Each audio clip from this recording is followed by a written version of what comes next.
Assalamualaikum warahmatullahi wabarakatuh. Perkenalkan, kami dari kelompok analisis keuangan bank syariah ingin menjelaskan mengenai laporan keuangan bank syariah. Dengan saya Alvan Muhammad Rizky. Saya Fajar Priantono. Saya Adem Fajar. Oke, mungkin langsung saja ke materinya. Laporan keuangan bank syariah, kita mulai dari pengertiannya. Pengertian laporan keuangan bank syariah adalah, ini menurut Ikatan Akuntansi Indonesia ya 2007, salah satu tujuan laporan keuangan yaitu menyediakan informasi yang menyangkut posisi keuangan, kinerja, serta perubahan posisi keuangan suatu perusahaan yang bermanfaat bagi sejumlah besar pengguna dalam pengambilan keputusan ekonomi. Lalu ada jenis-jenis laporan keuangan. Menurut Sofyan Syafri Harhab menyatakan bahwa jenis laporan keuangan terdiri dari jenis laporan keuangan utama dan pendukung seperti daftar neraca, perhitungan, laba rugi, laporan sumber dan penggunaan dana, laporan arus kas, laporan harga produksi, laporan laba ditahan, laporan perubahan modal, dan laporan kegiatan keuangan. Lalu jenis-jenis laporan keuangan terdiri dari laporan posisi keuangan, laporan keuangan yang menunjukkan kondisi keuangan perusahaan pada waktu tertentu, laporan laba rugi, laporan keuangan yang berisikan informasi tentang keuntungan atau kerugian yang diderita oleh perusahaan dalam satu periode tertentu. Lalu ada laporan laba rugi memuat beberapa indikator profitabilitas lainnya, di antaranya laba kotor yang disebut juga margin kotor merupakan selisih antara penjualan dan harga pokok penjualan. Lalu laba operasi adalah earning from operation, merupakan selisih antara penjualan dengan seluruh biaya dan beban operasi. Laba sebelum pajak earning before tax, merupakan laba dari operasi berjalan sebelum cadangan untuk pajak penghasilan. Lalu laba dari operasi berjalan atau earning from continuing operation, merupakan laba dari bisnis perusahaan yang sedang berjalan setelah bunga dan pajak. Selanjutnya akan dijelaskan oleh Alfa. Yang selanjutnya ini masuk ke pengertian rasio keuangan bank syariah. Menurut James C. Van Hoek menyarankan bahwa rasio keuangan merupakan indeks yang menghubungkan dua angka akuntansi dan diperoleh dengan membagi satu angka dengan angka lainnya. Rasio keuangan digunakan untuk mengevaluasi kondisi keuangan dan kinerja perusahaan. Menurut para ahli, mengklasifikasikan rasio keuangan dalam bentuk sebagai berikut. Menurut Fred Weston, yang pertama itu adalah rasio likuiditas, rasio lancar, dan rasio sangat lancar. Oke, lanjutannya rasio solvabilitas atau leverage ratio. Ada 3 poin. Yang pertama adalah total utang dibandingkan dengan total aktiva atau rasio utang, debit ratio. Kedua, jumlah kali perolehan bunga atau times interest earned. Lalu yang ketiga adalah lingkup biaya tetap atau fixed charge coverage. Lalu ada rasio aktivitas atau activity ratio.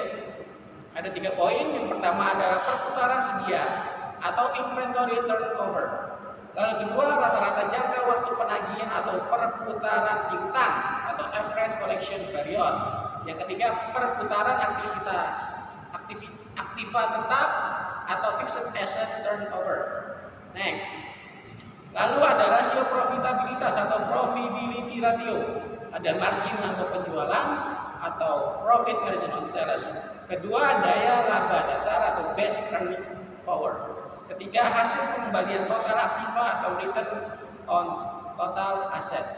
Lalu rasio pertumbuhan atau growth ratio merupakan rasio yang menggambarkan kemampuan perusahaan mempertahankan posisi ekonominya di tengah pertumbuhan perekonomian dan sektor usaha. Ada 3 pertumbuhan. Yang pertama adalah pertumbuhan penjualan, kedua pertumbuhan laba bersih, ketiga pertumbuhan pendapatan per saham. Oke, lalu akan dijelaskan oleh Adam Firmansyah. Lanjutannya itu rasio penilaian, yaitu rasio yang memberikan ukuran kemampuan manajemen dalam menciptakan nilai pasar usahanya di atas biaya investasi. Yang pertama itu ada rasio harga saham terhadap pendapatan, dan yang kedua ini adalah rasio nilai pasar saham terhadap nilai. Indonesia, rasio keuangan yang digunakan oleh Bank Syariah sebagaimana diatur Bank Indonesia dalam Surat Edaran Bank Indonesia nomor 9/24 per DPBS tentang sistem penilaian tingkat kesehatan bank umum berdasarkan prinsip syariah meliputi: pertama, penilaian permodalan atau kapital merupakan penilaian terhadap kecukupan modal bank dan unit usaha syariah untuk mengcover exposure risiko saat ini dan mengantisipasi exposure risiko di masa yang akan datang. Kemudian penilaian kualitas aset quality merupakan penilaian terhadap kondisi aset bank atau unit usaha syariah dan kecukupan manajemen risiko pembiayaan. Kemudian penilaian rentabilitas earning merupakan penilaian terhadap kondisi dan kemampuan bank dan unit usaha syariah untuk menghasilkan keuntungan dalam rangka mendukung kegiatan operasional dan permodalan. Rasio yang digunakan dalam aspek ini adalah net operating margin atau NOM, rasio efisiensi operation RPO, return on asset ROA, dan lain-lain. ROE. Selanjutnya ada penilaian likuiditas liquidity, merupakan penilaian terhadap kemampuan bank untuk memelihara tingkat likuiditas yang memadai. Penilaian sensitivitas atas risiko pasar, sensitivity to market risk, merupakan penilaian terhadap kemampuan modal bank dan unit usaha syariah cover risiko yang ditimbulkan oleh perubahan nilai tukar. Selanjutnya pengertian capital adequacy ratio atau CAR.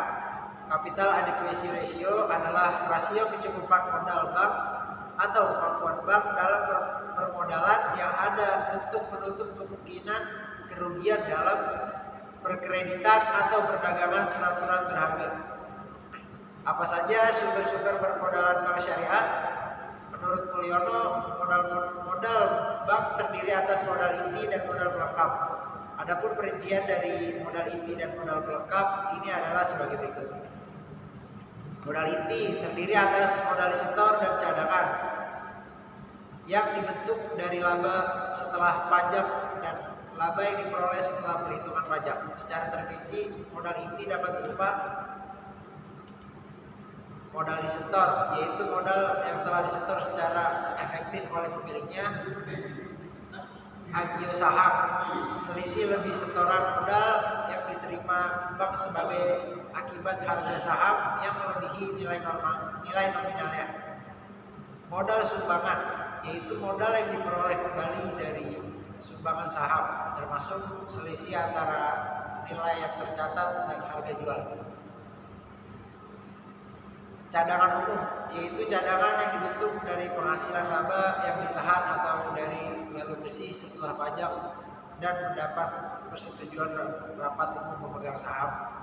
Cadangan tujuan yaitu bagian laba setelah dikurangi pajak yang disisihkan untuk tujuan tertentu dan telah mendapatkan persetujuan RUPS. Selanjutnya akan dijelaskan oleh Adam Firmansyah. Laba yang ditahan yaitu saldo laba bersih setelah dikurangi pajak yang oleh RUPS atau rapat anggota diputuskan untuk tidak dibagikan.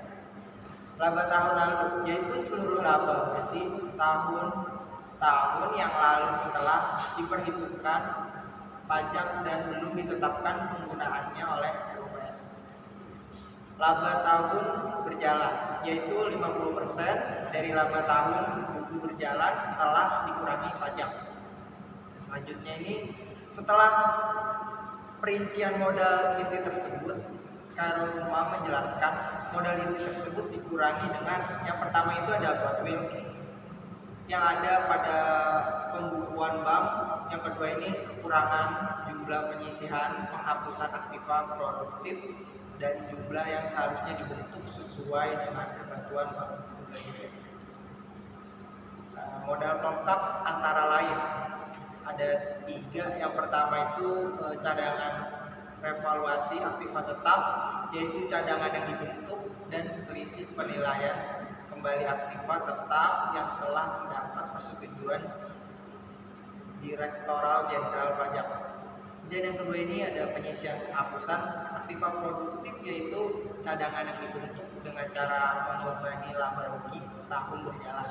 Dan yang ketiga ini modal pinjaman, yaitu hutang yang didukung oleh instrumen atau warkat yang memiliki sifat seperti modal dan mempunyai ciri-ciri. Ciri-cirinya tidak dijamin oleh bank yang bersangkutan, dipersamakan dengan modal yang telah dibayar penuh. Yang selanjutnya ini tidak dapat dilunasi atau ditarik atas inisiatif pemilik tanpa persetujuan Bank Indonesia. Dan selanjutnya mempunyai kedudukan yang sama dengan modal dalam hal jumlah kerugian bank melebihi laba yang ditahan. Dan cadangan-cadangan yang termasuk modal inti meskipun bank belum likuidasi. Dan selanjutnya pembayaran bunga dapat ditangguhkan apabila bank dalam keadaan rugi atau labanya tidak mendukung untuk membayar bunga tersebut. Pinjaman subordinasi yaitu pinjaman dengan ciri-ciri. Yang pertama itu ada perjanjian tertulis antara bank dengan pemberi penjamin. Yang kedua ini mendapat persetujuan terlebih dahulu dari Bank Indonesia. Yang ketiga ini mempunyai program pembayaran kembali pinjaman subordinasi tersebut. Dan yang keempat ini tidak dijamin oleh bank yang bersangkutan dan telah disetor penuh. Minimal berjangka waktu 5 tahun, pelunasan sebelum jatuh tempo harus mendapat persetujuan dari Bank Indonesia. Dan dengan pelunasan tersebut, permodalan bank tetap sehat.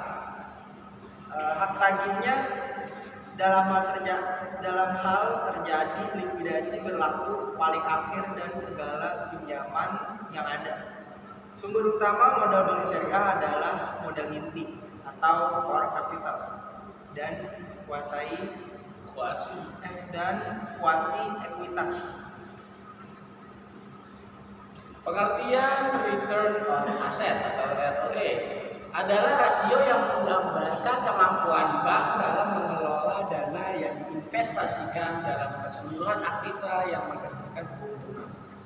ROE menggambarkan produktivitas bank dalam mengelola dana untuk menghasilkan laba secara keseluruhan. Semakin besar ROE, semakin besar pula tingkat keuntungan yang dicapai bank tersebut. Dan semakin baik pula posisi bank tersebut dari sisi penggunaan aset. Lalu bagaimana hubungan antara CAR dengan ROE? Menurut Muhammad pada umumnya dan Bank Syariah pada khususnya adalah lembaga yang didirikan dengan orientasi bank. Untuk mendirikan lembaga demikian, ini perlu didukung dengan aspek permodalan yang kuat.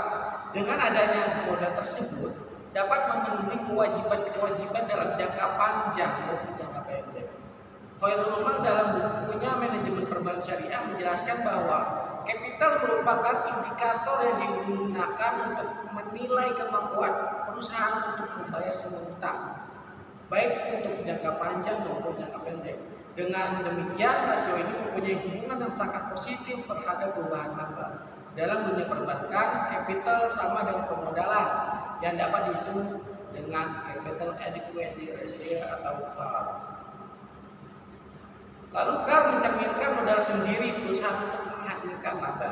Semakin besar CAR, maka semakin besar kesempatan bank dalam menghasilkan laba. Karena dengan modal yang besar, manajemen bank sangat leluasa dalam menempatkan dananya ke dalam aktivitas investasi yang menguntungkan. Rendahnya CAR dikarenakan peningkatan ekspansi aset risiko yang tidak diimbangi dengan penambahan modal, menurunkan kesempatan bank untuk berinvestasi dan dapat menurunkan kepercayaan masyarakat kepada bank sehingga berpengaruh pada tingkat laba. Oke, selanjutnya mengenai kesimpulan akan dijelaskan oleh dua makhluk ini.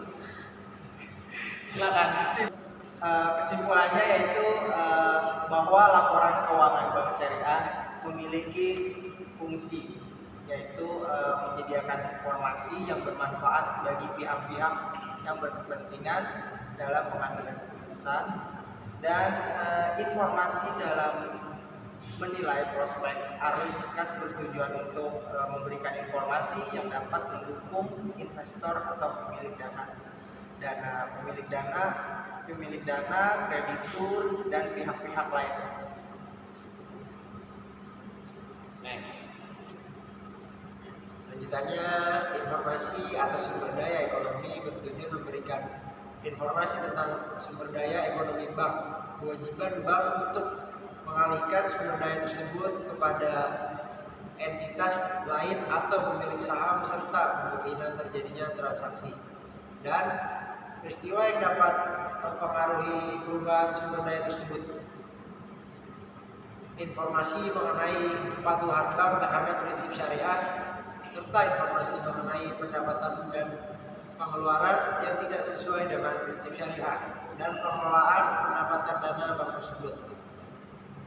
Yang terakhir, informasi untuk membantu pihak terkait di dalam menentukan zakat bank atau pihak lainnya. Oke, mungkin cukup sekian presentasi kita nih mengenai materi-materi ini. Selanjutnya akan ada sesi tanya jawab. Stay tune aja ya. Oke, kita masuk ke sesi tanya jawab seputar materi yang tadi kita jelaskan. Oke, Pak. Jadi sekarang saya jadi penanyanya, mereka berdua adalah yang menjawab. Ini gampang sekali karena durasi udah lama juga kan. Oke, Jadi langsung. kita kayak singkatan aja, cepet-cepetan ya. Ya, saya Pak. Oke, kita mulai dari kayak kepanjangan aja dulu. Ya, langsung. Saya mau nanya ini.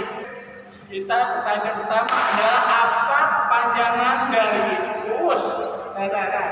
Apa? Unit usaha syariah. Ulang-ulang apa? Bagus itu kok kamera. Unit usaha syariah. Oke, betul akan 100 ya. Oke, terus next question. Jelaskan apa itu kepanjangan dari REO? REO ya, bukan REO. REO mah REO Ponorogo, bukan beda REO. Apa itu? Siapa bisa? Oh. Apa ya? Tadi dengar nggak? Rasio efisiensi operasional. Betul. Soal mana 100 ya? Oke, ini last question ini susah banget ini sumpah. Kayaknya emang dua ini udah bisa menjawab. Langsung aja. Apa itu kepanjangan dari RUPS? Rapat umum pemegang saham. Ulangin. Rapat umum pemegang saham. Oke, cukup sekian tanya dari kita. Saya Fajar Piantono. Saya Alvan Muhammad Rizky. Saya Adam. Kita akan kembali lagi di next semester. Dadah. Assalamualaikum. Assalamualaikum. Nah. Ya gimana?